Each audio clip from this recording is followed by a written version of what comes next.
Bon, vidéo vite fait, j'ai effacé. On a quoi? On a une Opel. Donc il y aura une vidéo sur une Opel qui est garée là-bas derrière. J'ai commandé sur Made for Elle. C'est pour guider le levier de vitesse. Je vais changer parce que j'ai une faute au contrôle technique. Je pense que je vais démonter les soufflets. Je vais récupérer avec les soufflets des rotules de suspension.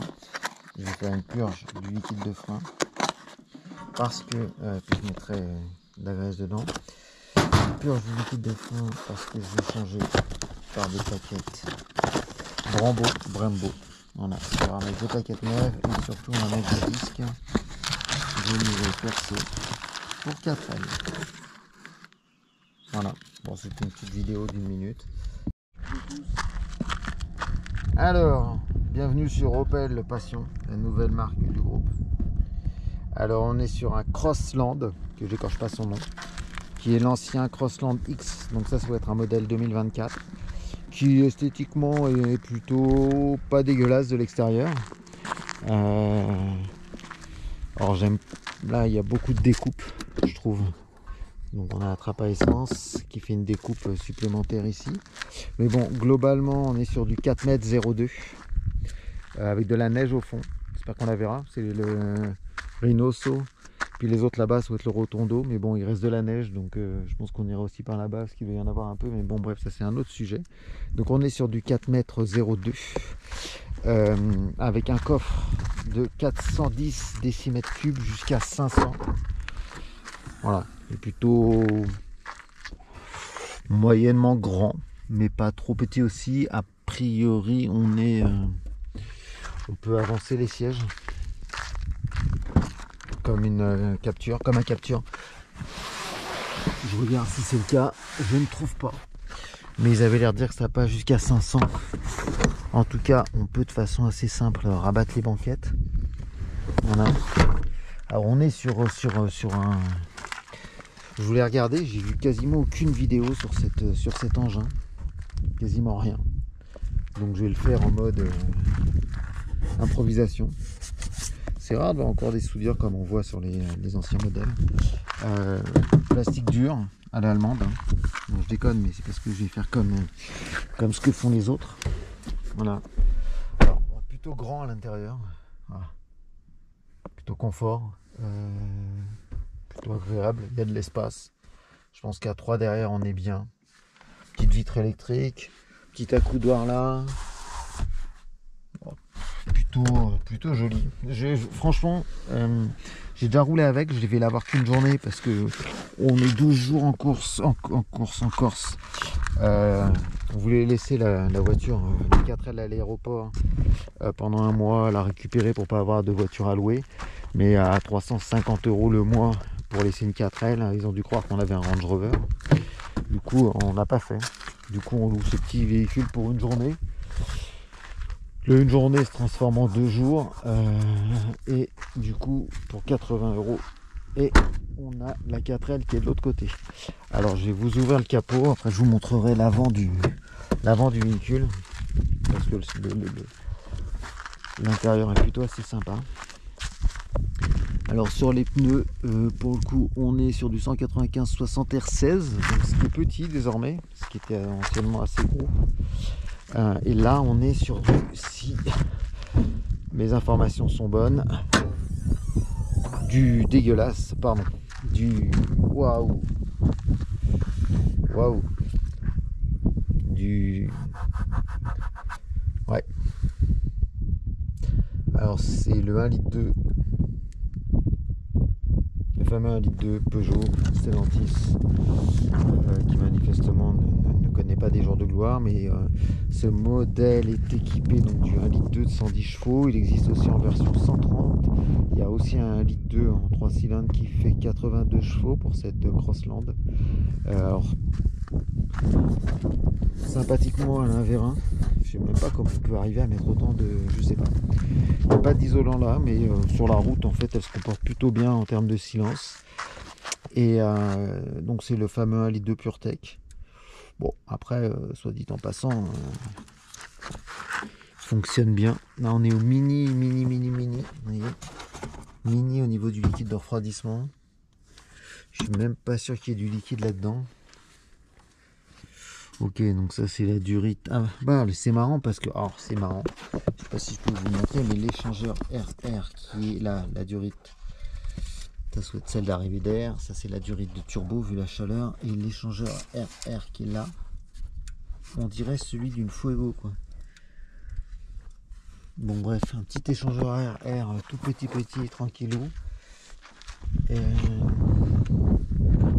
le turbo est planqué là-dessous. Avec sa sonde lambda. Bon, on va pas en faire des caisses parce qu'il n'y a pas grand chose à raconter. L'engin fait une tonne 150, c'est-à-dire plus lourd qu'une Alpine. Et il a un look plutôt favorable comme ça. Alors après je pense que je vais pas en faire des caisses sur la vidéo. Donc vite surteinté noir à l'arrière. C'est un essence, donc ça c'est un point qui me va bien moi. Alors je nettoie parce qu'on doit le rendre propre à l'intérieur. Elle nous a dit à l'extérieur, on s'en fiche complètement. Comme quoi, tout est relatif. Allez, on s'installe. Parce qu'on va vous faire la petite présentation. Allez, il est assez récent en plus. Enfin, il a 13 000 bornes. Comparé aux captures qu'on verra dans une autre vidéo. Ouais. Franchement, les sièges sont sympas, il n'y a pas grand chose à dire. On a une clé à l'ancienne. Alors, c'est très bête, mais cette clé-là, grande, on critique les trucs de Renault. Je vais baisser la clim, ou je vais monter à 20 degrés, peut-être qu'elle va se taire un peu. En fait, on a quasiment l'impression que c'est un Komodo. Donc, quand on s'en sert, c'est assez déconcertant. Bon, il y a la révision à faire, hein, parce que bien évidemment, ils nous l'ont donné, mais j'ai pris une photo avec moins d'essence que le plein, en précisant bien qu'il fallait la rendre avec le plein. Donc, comme je suis un lapin de 6 semaines, j'ai remis à zéro le compteur. On est à 8,6 litres. Donc ce qui est quand même beaucoup. Parce que j'avoue que j'ai pas roulé très vite. Petit bouton warning.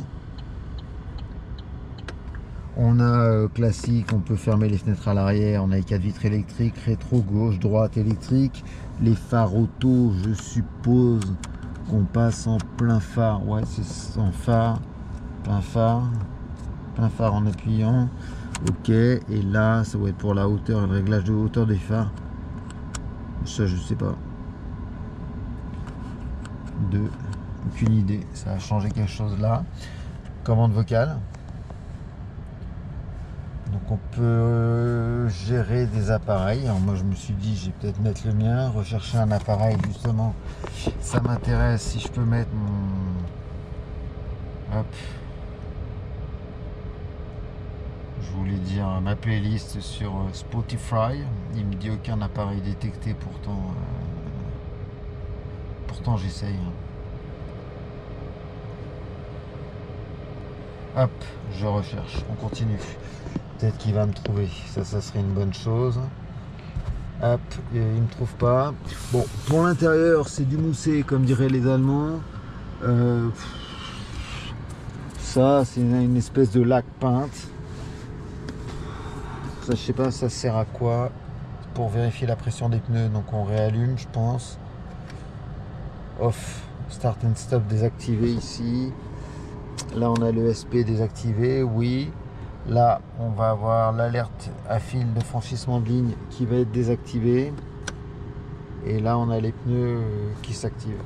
Clim auto, très joli, très sympa. Une boîte à gants de taille fort confortable et fort agréable. Et puis, voilà, des petites touches, régulateur, limiteur de vitesse. Non, franchement, il n'y a pas grand chose à dire, ni en positif, ni en négatif. On est sur une platitude totale. Heureusement qu'on a une montagne avec la neige derrière, parce que pour le reste, c'est ouais, plat. Sur la route, franchement, le moteur, il n'a ni défaut ni qualité, il est fade. La tenue de route de type molle, je préfère le Captur en y revenant sur ce sujet. Le Captur a au moins plus de pêche et plus d'efficience, plus d'agrément de conduite. Un toucher de route qui est un peu différent. Ça, c'est a priori, c'est le châssis de la 1007, C2, C3, C Cactus, C3 Picasso, c'est DS, je crois, la DS3. Voilà, c'est un châssis qui a une certaine époque. Et bon, voilà, il est loin d'être désagréable, mais enfin, freinage puissant, en tout cas puissant à l'attaque à la pédale, une pneu de route qui est saine, pas piégeux. J'ai fait un peu un peu le foufou dans les limites et dans le respect des limites de vitesse. Pour autant, voilà, il n'y a pas il n'y a pas de quoi s'extasier du tout. Mais c'est pas désagréable. Et bah écoutez, on va faire un petit plan dehors en roulage, dans mon coin de roulage favori avec mon grand. Et puis voilà, on se retrouve. Peut-être pas au volant, parce que je suis même pas sûr que il y a un intérêt. La jante sur le volant est plutôt agréable. Voilà. Et on va faire tout ça Bluetooth. Ouais, ça marche raisonnablement. Fermeture, comme sur la Fuego. Écoutez, il n'y a pas grand chose d'autre à rajouter. Un silence de confort de bonne aloi. Ah, j'ai démarré. C'est calme. J'ai plus stop and start. Puis on n'a pas grand chose à dire. Bah écoutez, on va le regarder tourner. Et puis après, c'est tout. Bon. Fameux col de la Vache. C'est vrai qu'il est tout court, il remplace l'Opel Meriva aussi, je ne sais pas si je vous l'avais dit. Et a priori le nouveau qui va remplacer cet objet. Encore une fois, je trouve aucune vidéo, rien du tout, nulle part. Se rappellera l'Opel Frontera, mais avant c'était un 4x4 Opel Frontera, donc c'est un peu bizarroïde de l'appeler Opel. Toujours est-il que c'est pas désagréable. Alors les nouvelles versions, justement la barre noire devant, vous pouvez regarder son fonctionnement. Ouais, c'est vrai qu'il y a un petit air comme d'Opel Meriva. Alors l'ancien s'appelle Crossland X et mon voisin corse qui est à côté de chez moi, un Grand Land je crois. Bref, quelque chose qui ressemble un peu à ça. Mais alors, on est en Corse, on est parti de Paris, il faisait chaud. J'ai piqué le blouson. Alors j'ai même été obligé de mettre des chaussures. C'est un peu fou, je sais, mais je suis un peu dingue. Donc là, il y aura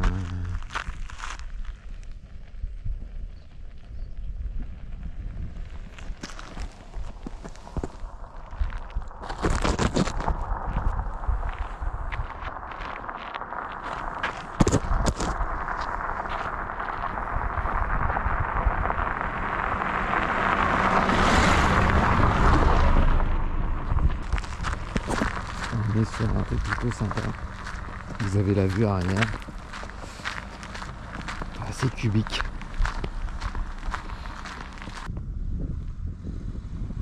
S'il rentre au village sans moi, heureusement j'ai mon téléphone. Je connais les comiques. C'était 600 000 euros. 600 000 euros. C'est exactement le montant des impôts que j'ai payé cette année, 600 000 euros. Ah. Et on a ça, la possibilité pour des jeunes cons comme moi, comme l'autre là-bas, moi un peu moins jeune. Oh, il y a une voiture qui arrive. Donc il s'en va, je sais pas pourquoi, parce que je pense que c'est trop long pour lui. Il va pas m'attendre, il va rouler. Donc comme vous le voyez, on a fait, je vous disais, je sais pas si vous avez entendu, mais ce parking à 600 000 euros qu'on voit même pas. Pour cette route, ce chemin où les gens prennent. Alors on est quand même pendant les vacances de Pâques, hein. On n'est pas, on n'est pas dans le désert, Rolène est là-bas. On n'est pas une période où il n'y a personne, on n'est pas une période de vide. Hein. Je peux marcher sur la route, il n'y a rien, personne, personne. Espèce de bruit environnant, un silence total. Nous voici repartis pour de nouvelles aventures. Alors j'ai changé le levier de la 4L. Il pleut, hein, Maxime. c'est pour toi, c'est cadeau. Voilà, on est toujours sur une Corse. Alors magnifique, hein, Ouais. Donc là on arrive dans un village qui s'appelle le Serre d'Iscopamène. Et on fait quoi? En fait, on fait un essai cette année, on a loué, on est là 11 jours, je sais pas, 10 jours, 11 jours. Et on loue une voiture, on a loué la voiture une journée. Bon, ça fait un petit trajet parce qu'on l'a loué à Figari et qu'on habite à 70 bornes. Donc on va se faire l'aller-retour, donc on ramène l'auto. Là je vous présente Serre d'Iscopamène. La montagne là-haut, ça s'appelle Punta Kuchurpul. Il n'y a pas grand monde, mis à part une petite auto, on va se rapprocher pour essayer de se faire un petit plan, un plan à 3. J'adore cette voiture. J'adore cette auto. Alors dans ces virages là, franchement, mais ça, ouais, j'adore. Désolé, hein, mais elle est trop jolie. Là, on va la prendre dans le virage comme ça. Hop. Allez, je vais couper un peu. Et ouais. Allez. Donc on a Serre, après on a Coens, après on a Zonze, plein de petits patelins. Essayez de voir si ça marche. Regardez-moi ça. Regardez-moi ça. Et franchement, elle tente quasiment plus.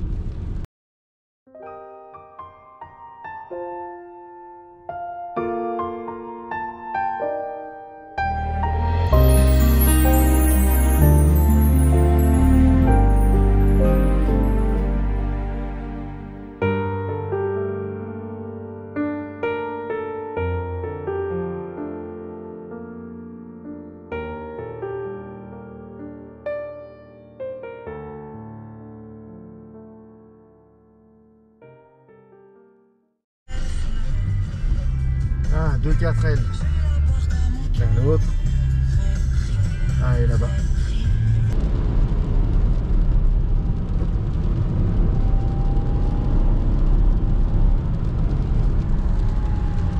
Nous voici.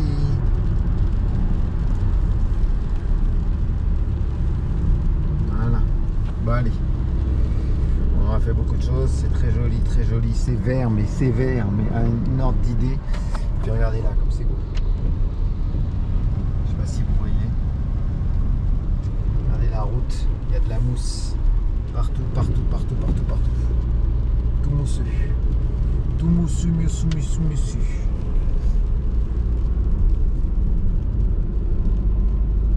Plein de mousse.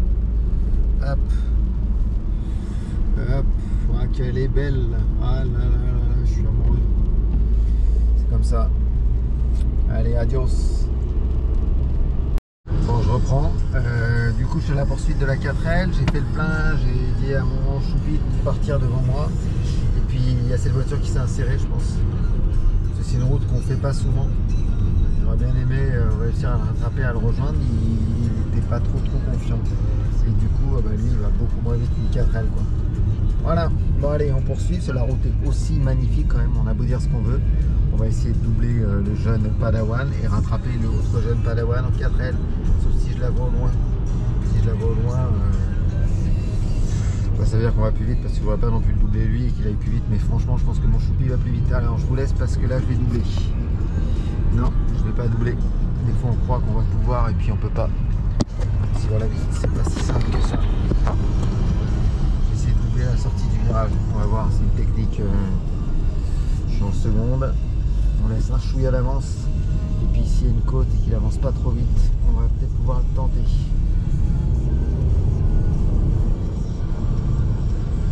Non, bon bref, ouais.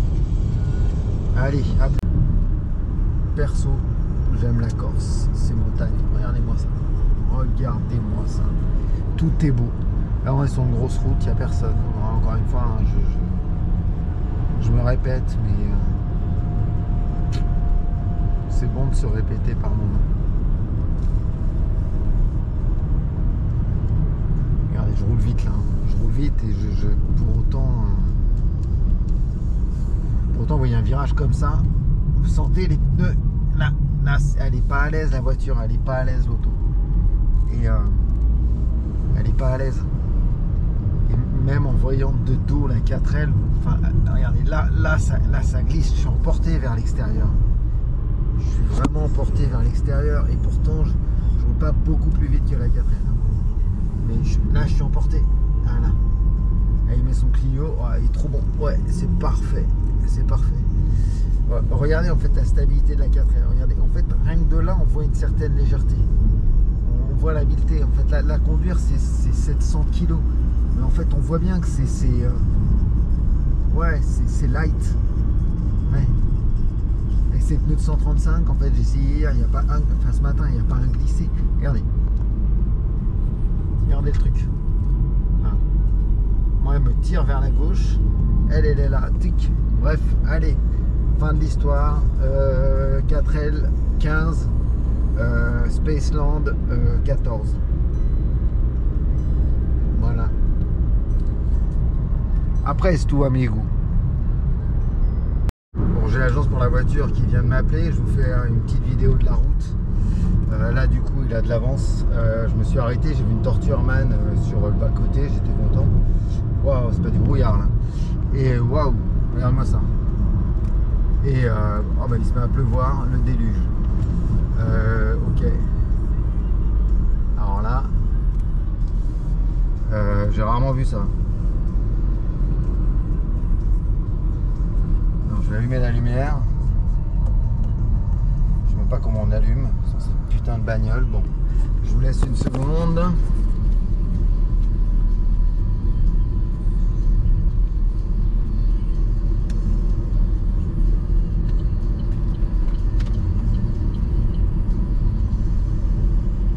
Non, on voit plus rien.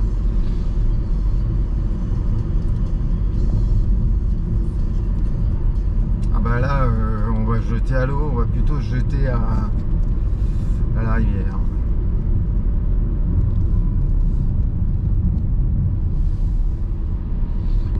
Alors là c'est assez impressionnant. Franchement, de ma vie, j'ai jamais vu ça. Là, j'ai quoi?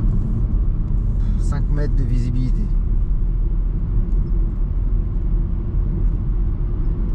Et encore, je suis gêné en vue. Non, là, j'ai rarement vu ça de ma life.